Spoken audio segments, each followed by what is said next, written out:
Noong 1929, pinatayo ni Don Ramon Elizorio ang kanyang mansyon sa kanyang malawak na hasyenda sa San Ildefonso, Bulacan. Sumasalamin ang disenyo nito sa arkitekturang bahay na bato na sikat noong panahon ng mga Amerikano.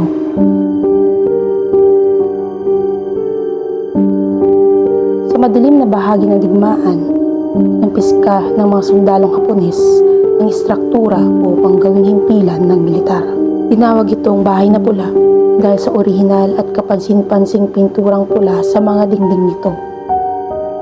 Ayon naman sa mga urban legend, ang kulay pulang pintura nito ay sumisimbolo o sinasabing dugo ng mga Pilipino na pinahirapan at pinaslang sa loob ng bahay na ito.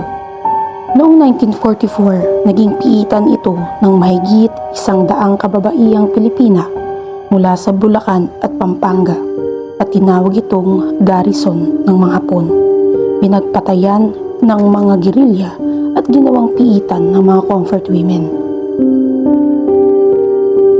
Ginamit ang bahay sa sexual na pang-aabuso, kaya ang pulang pintura nito ay naging simbolo ng pagdurusa ng mga biktima. Pagdating naman sa usaping paranormal, dito na pumapasok ang pag-iyak ng mga babae. Ang pinakamadalas marinig ng mga residente sa paligid kapag sumasapit ng gabi ay ang iyak at hagulgol ng saklolo. Ayon sa paniniwala, ito ang mga iyak at hagulgol ng mga babaeng inabuso at pinahirapan sa loob ng bahay na ito. May mga oras din na sinasabi ang mga lokal na meron silang naririnig na nag-uusap ng mga lalaki na hindi pamilyar ang kanilang mga salita at pinaniniwalaang ito ay ang wikang Hapon. Pangalawa, meron din silang nakikita na parang mga nagmamartsang sundalo sa palibot ng bahay na parabang nakatayo sa kanilang beranda. At bigla ang pagbagsak ng temperatura o tinatawag na cold spot na kung saan parang may nakatitig sa iyo. At para naman sa mga nakapasok na dito at nag-imbestiga, ang kanila namang mga karanasan na parabang may naglalakad na may hila-hilang kadena o kaya naman may bolang tatalbog pababa sa hagdanan. Ang panglima, ang kwento ng mga matatanda na bantay ang mga ahas sa ilalim ng kinatitirikan ng bahay na ito na kung saan pinaniniwalaan na meron daw nakatagong Yamashita treasure. At kung nagbabalak kang bisitahin to, mahalagang malaman mo na ang bahay na pula ay unti-unti nang nagigiba at hindi na nakikita ang orihinal na istruktura. Ilang taon nang nakalipas nang ibenta ang mga bahagi nito.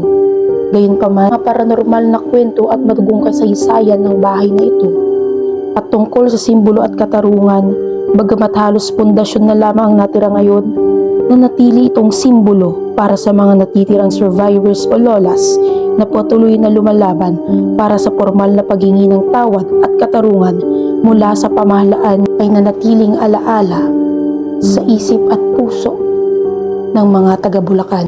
Kaya hanggang dito na lang ang kwento until the next mystery with Aya Ghostly Hour, because the search never ends.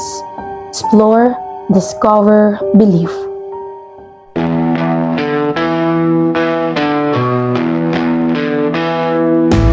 Hindi matatapat kahit sa kadaling malaging maghanap ng kasagutan kahit saan pa man sa mundo ng mga espiritu at kahit pa ng mga elemento. Siya ay hindi susuko mula sa hilagang Luzon, siya ay makakasama nyo. Aya Ghostly Hour, laging susugod, maghanap ng paraan, makarating lang sa pupuntahan kung saan may